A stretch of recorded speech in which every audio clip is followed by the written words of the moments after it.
Today we will discuss our chapter 4. The chapter 4 is capital structure and cost of capital. We have a few topics within the chapter. Number 1, cost of individual types of finance, risk and return, and related to the cost of capital, weighted average cost of capital, portfolio theory, and the CPFA method, that means capital as a pricing model, market efficiency, capital gearing, and capital structure theory. Chapter 4, capital structure and cost of the capital. Capital structure. So capital structure means we know the capital is that means ordinary share capital, debt, preference share, all are the capital. So a capital structure is a mix of a company's long-term debt, a specific short-term debt, common equity, and preferred equity. The capital structure is how a firm finances its overall operation and growth by using different sources of fund. So capital structure, we know as per our accounting equation, asset equal to liability. So liability means here capital and others liability. So here component of capital structure, we can see here component of capital structure, that means shareholder funds, its equity capital, preference capital, also retained earnings also with the shareholders fund and keeping it within the organization, and borrowing fund, debenture, public deposit, term loan, etc. So if we see here, and maximum way, that means equity capital, this, and preferred stock, debt, other source, etc. The component of capital. What would be the optimum capital structure? So sometimes there are, we can say that type of optimum capital structure is a very organization to organization and is depend on business risks and financial risks. So how much? Sometimes optimum capital structure is 50% debt, 50% equity, or 60% debt, 40% equity, or 40% debt, 60% equity. Basically banks are giving this way, debt and equity, debt 60% and equity 40%, and sometimes it's 65% and 37%, and sometimes based on the company's structure and financial need, etc. So we can say that the optimum capital structure, the optimal capital structure is the amount of invested capital at which the marginal cost of capital equals the marginal return from investing. The optimal capital structure is the amount of capital raised and invested at which the marginal cost of capital is equal to the marginal return from investment. Here, if we see here where the capital structure would be, here, look here, this line is debt equity, and this line is expected cost of financial, and then here expected tax, here present value of cost, upper line is total cost. So this line is optimal leverage ratio, that means debt and equity. Optimal capital structure is debt plus equity. How capital structure select, that means investment through the investment dynamic, risks would be low.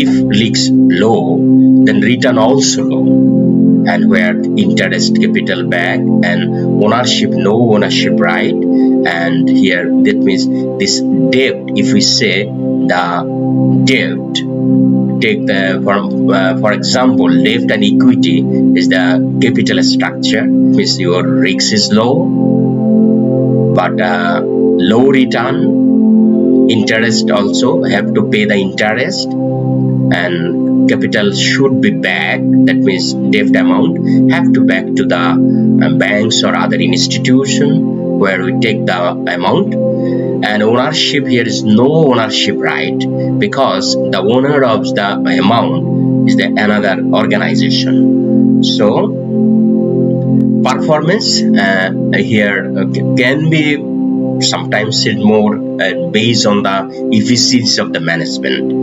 And for the equity, it is the high risk, because we are investing money, entrepreneur are investing money, and there is no certainty for back the money or dividend, etc. So return here, high return, and equity holder will get the dividend, and this way their capital can be grown.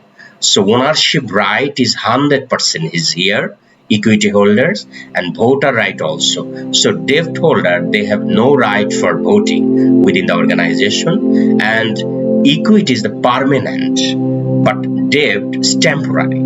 So this way organization can choose their capital structure based on the business risks, financial risks, and here we can say that there is different types of structure: debt 50%, equity 50%, or debt 65%, or 75% equity, 35% equity, or 40% debt, or 60% equity, or 60% debt, 40% equity is the basic optimal capital structure. It depends on business risks, financial risks. For example, if you go for establish a power company, then generally if you go for the loan within the institution or banks, here 75% loan you can take for the project, or 35% is your equity.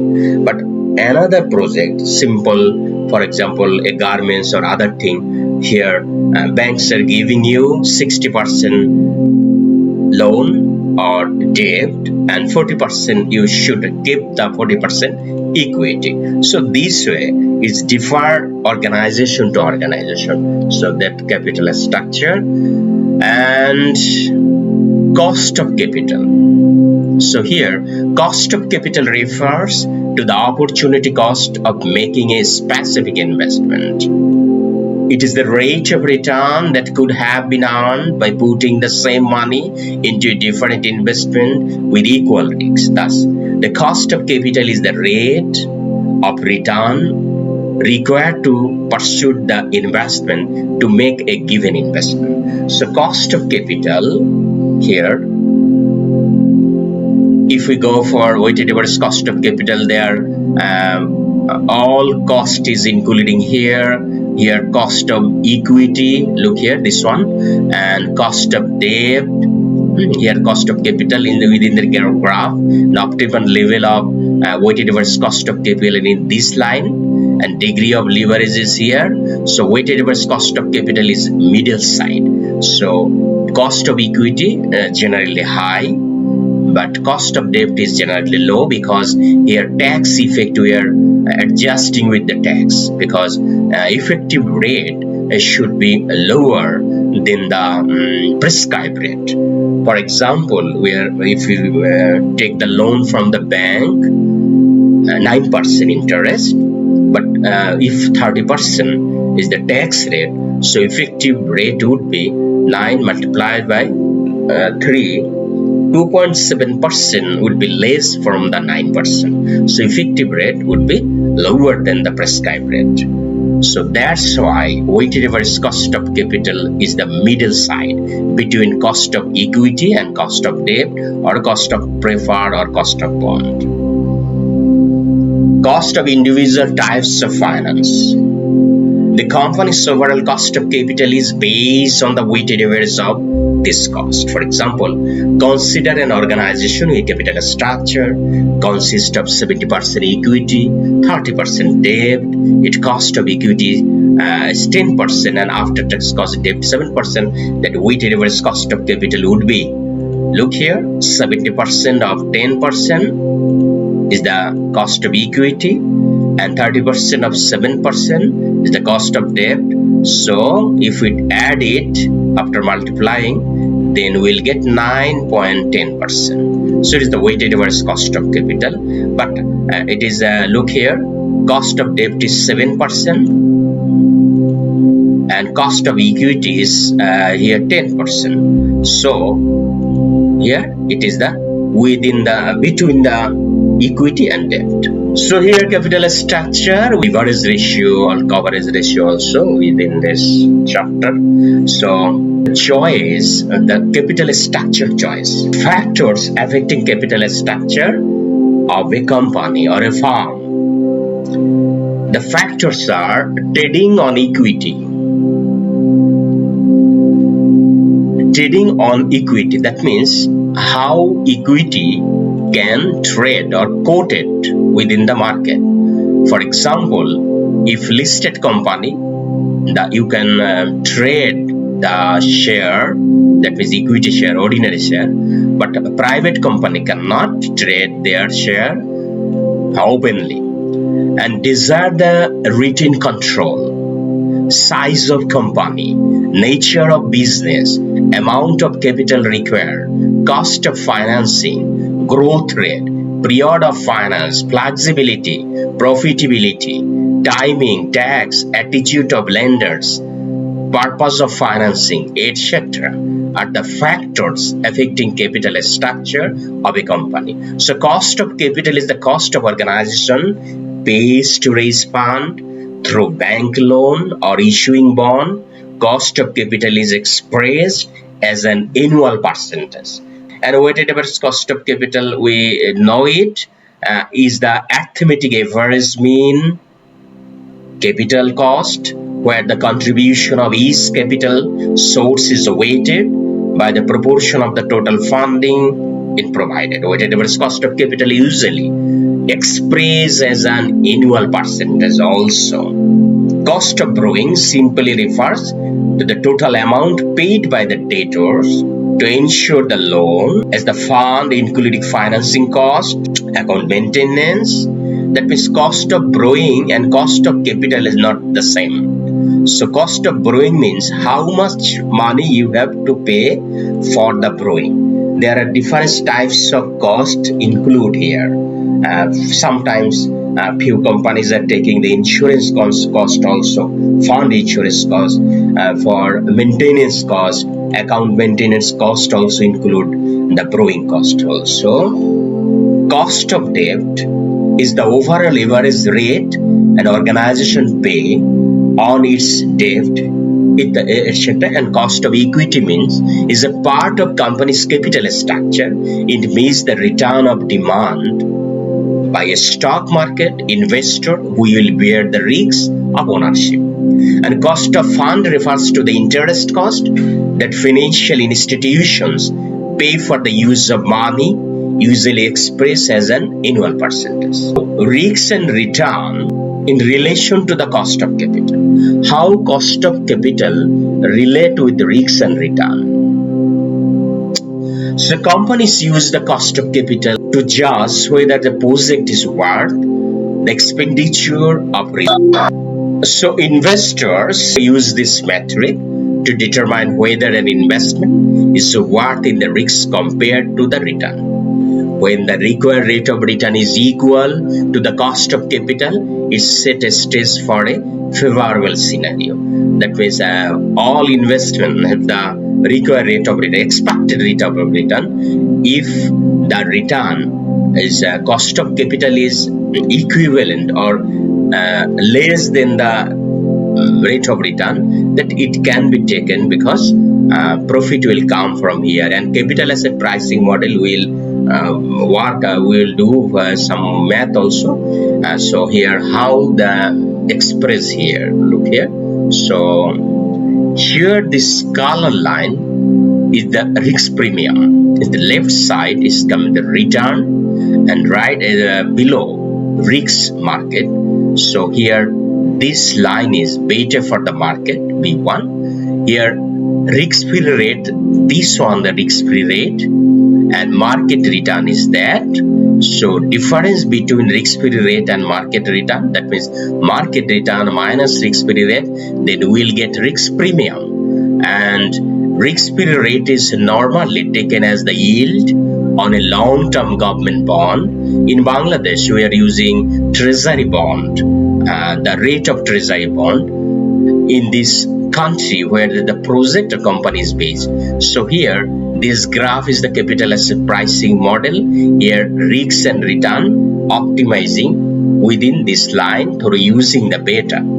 So, cost of capital of an investor in financial management is equal to the return. An investor expectation is that how much money I will get from that yearly. So that would be the cost of capital. And types of cost for capital formula we can calculate in a different way.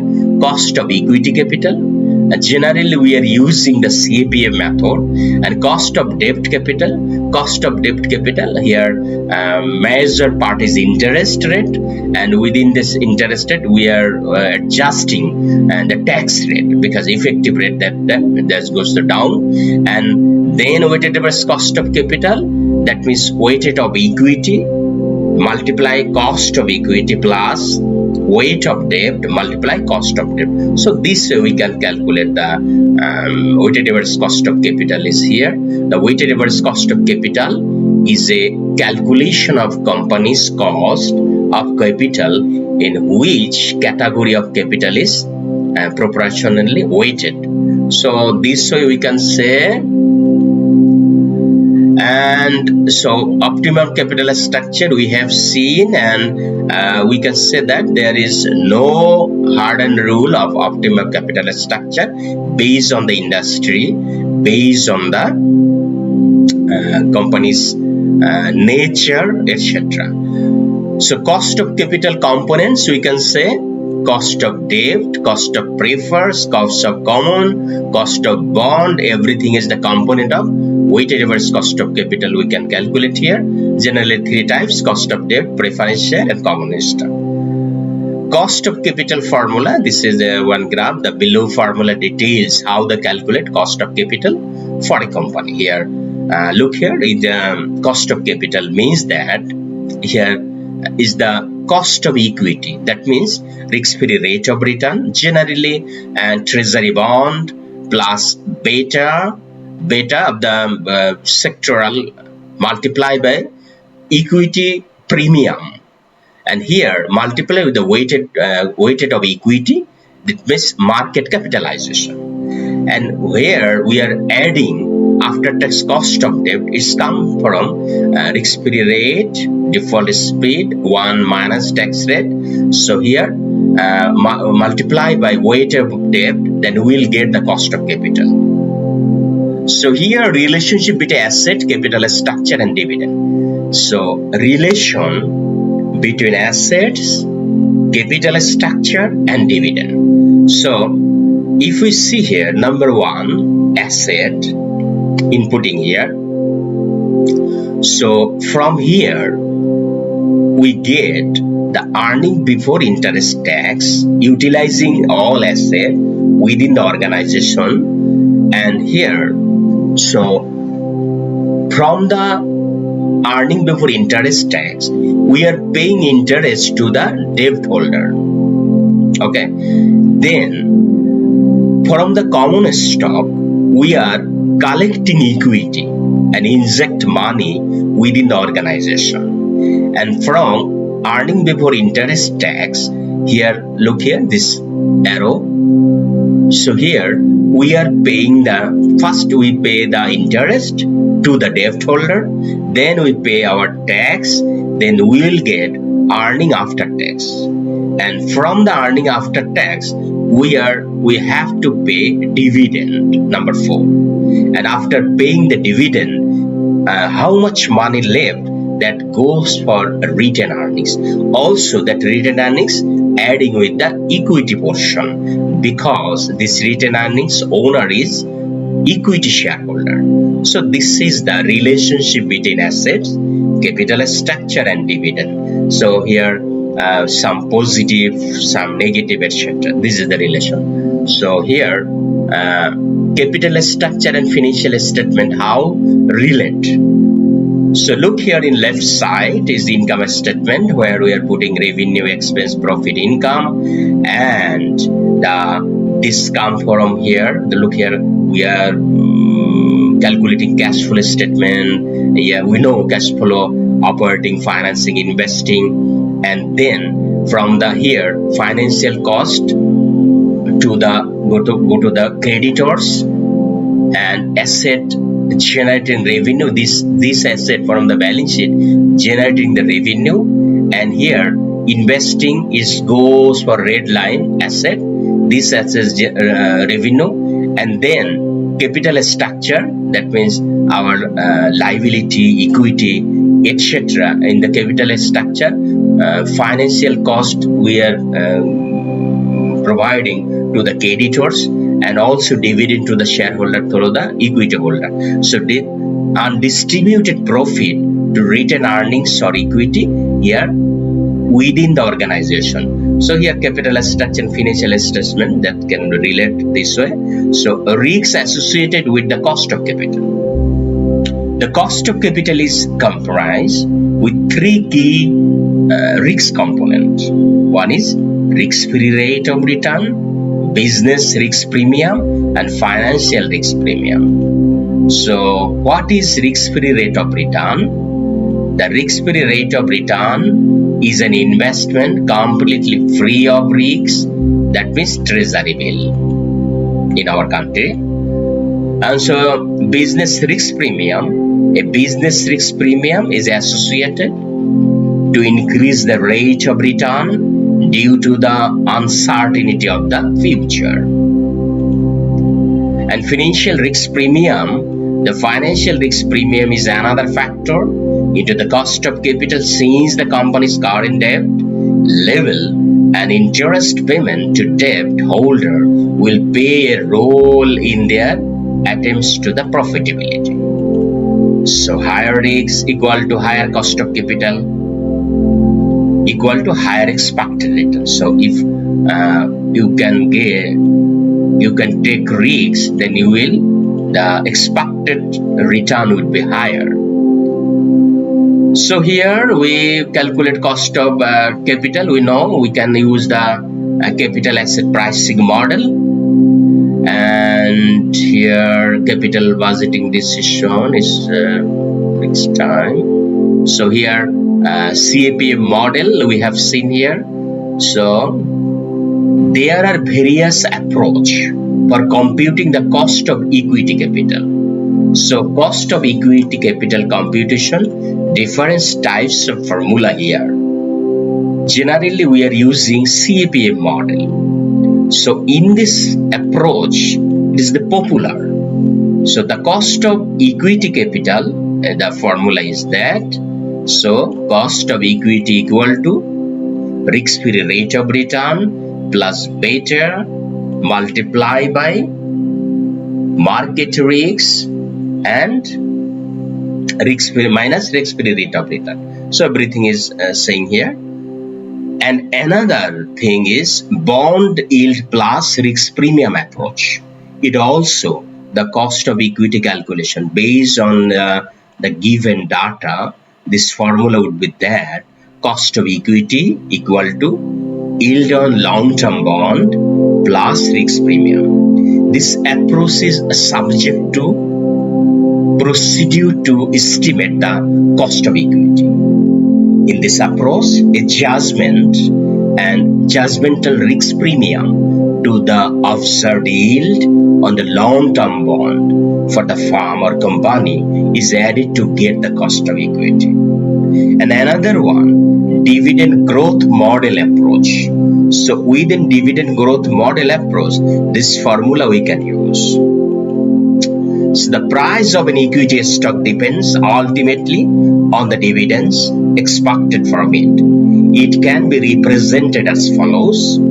That means PO means current price of a stock, D1 expected dividend at the end of the year, D2 expected dividend at the year 2, etc. T means year, and R means required shareholders expected return. So this way, PO equal to D1 divided by 1 plus R to the power 1, then multiplied by 1, then plus D2. This way can formula, and this formula can be simplified by this way. If the dividend are expected to grow at the constant rate, that means G percentage per year, then the generation become this way. So simplifyly, we can say PU equal to D1 divided by R minus G. Here G means growth rate. And solving R, we get R means D1 PO plus G. This is the R. Okay, so we can say generally PO equal to D1 divided by R minus G. So this way, dividend growth model approach. We'll take a math also that's below. Another thing, earnings price ratio approach. Through this way, we also can calculate the cost of equity. So according this approach, the cost of equity capital is cost of equity equal E1 divided by PO, where E1 expected earning per share for the next year, PO current market price per share. So E1 equal to current EPS multiplied by 1 plus growth rate of EPS, that means G. Now this question, that means yes, so this question there are 4 work here, and this means which 4 method we are describing here. Based on that, 4 math is here. So different types. For example, calculate the cost of equity capital. If we do this math, 4 formula is within this math. So suppose that you are serving a company as an assistant company secretary. You want to change your job and have applied for deputy company secretary. Now you are the assistant company secretary and applied for deputy company secretary of another company. In the recruitment process, you have to overcome the first stage, that means the written exam. There you have asked to solve the following problems as the independent case. Here, 4 are independent case. For example, calculate the cost of equity capital for a company whose risk-free rate 10%, equity market requirement rate of 18% with beta 0.5. So it is the data. Based on this data, I have to calculate the equity capital. So if we go for calculation, look here. Number 1, that we are using CFM model. This is the popular approach. So we can calculate this way and putting the data here. So cost of equity equal to risk-free rate of return, here say 10%, plus beta said 5, and market risk 18%, minus risk-free rate 10%. So basically here come 14%. So cost of equity is 14%. So you solve this problem. Now if we see number 2, here the yield on debt is 10% and the risk premium is 5%. Calculate the cost of equity. So if we go for calculating this one, so what would be that? The formula is that is the bond yield plus risk premium approach, calculating the cost of equity. So here just putting the rate 10% and risk premium 5% to each basically is 15%. Cost of equity is 15%. So it's okay. And then 3, a company has issued 5,000 equity share of Taka 100 is its current market price is Taka 95 per share and the current dividend is 4.5 per share. The dividend is expected to grow at the rate of 6%. That means the meaning of G. Compute the cost of equity capital. So if you putting all data here, then we will get this one. That means here the formula, and have to calculate the PO. So PO means the price of share 95 at this moment. The face value is 100, and calculate the D1, that dividend for the next year. That means 4.5 present year's dividend, and growth rate is 6%. That means G. So here 4.5% plus 6% of 4.5% is come 4.77 per share. So here cost of equity is here dividend divided by PO. That means D1 divided by PO plus G. That means G. So here 11%. So you solve the problem. Is the cost of equity is 11%. So it is the dividend growth model approach. We have another approach. A company has currently 10,000 equity share of Taka 100 is, and its earning are 1,50,000. Its current market price is 1/2, and the growth rate of EPS expected to be 5%. Calculate the cost of equity. So this all data, if we put number 4, earnings price ratio approach, then what we will get? So look here, according to this approach, cost of equity equal to E1 divided by PO. So E1 is expected earning per share for the next year. That's been another problem, another theory. It's a D1. PO, current market price per share, and this E1 can calculate current EPS multiplied by 1 plus growth rate of EPS. So current EPS, what is? Earning available for the equity shareholder divided by number of equity shareholder. So here earnings is 1,50,000 and number of share 10,000. So earning per share is Taka 50. Now E1. Here E1 current EPS 15, and then plus 1 plus growth rate, then 1 plus growth rate. So growth rate is 5%. Yes, here 1 plus growth rate of EPS growth. So here 5%, total is E1 15.75 per share.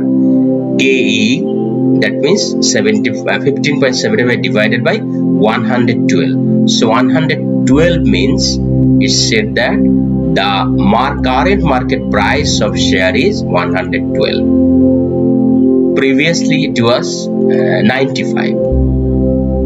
Just number C. So here putting all data, we get 14% as cost of equity. So this is the fourth formula for equity calculation, and these 4 formulas are, we can say it's the CFM model, bond yield plus risk premium approach, dividend growth model approach, earning price ratio approach, etc. So this one. And here have some problem is calculate the price dividend growth model. Under the growth model, this question you can solve here. There is the problem solution is here, and also another problem 19. So it's mean that we have calculated and we have shown or calculate work is another 18 problems. So the problem or question is serially inputting here. So this way we'll go 19 or 100 number math. Okay sir, so 19 here also calculating here, and 20 AB.